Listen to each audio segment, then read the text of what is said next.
Weather, तर खुलेन। माथि पुग्यौँ। तपाईँहरू चाहिँ जाँदै हुनुहुन्छ भने तलबाट पूजा गर्दै माथि चाहिँ जानु होला। माथि पूजा गरेर तल चाहिँ नजानु होला। मेन मन्दिर चाहिँ तल नै हो, त्यही भएर तल पूजा गरेर अनि माथि जानु होला। आमालाई सोध्नुभयो भने त्यहाँको बारेमा सबै भन्नुहुन्छ, कहाँ जाने, कहाँ नजाने, कहाँ पूजा गर्ने भनेर चाहिँ। अनि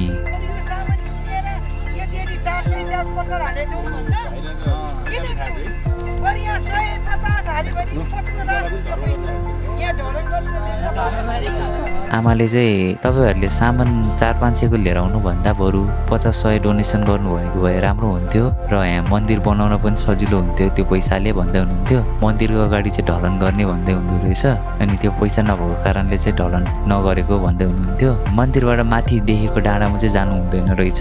यो मन्दिरदेखि यो माथिको डाँडामा चाहिँ नजानु है भन्दै हुनुहुन्थ्यो आमाले चाहिँ। अनि त्यही भएर हामी चाहिँ गएनौँ र अरूहरू चाहिँ गएर त्यहाँ फोटो खिच्दै थियो। त्यो डाँडामा जानु भनेको चाहिँ भगवान्को शिरमा टेके जस्तै हुने रहेछ। त्यही डाँडाको तलपट्टि चाहिँ मन्दिर छ। म्याक्सिमम मान्छेहरूलाई चाहिँ थाहा नभएर पनि त्यहाँ गएको हुनसक्छ।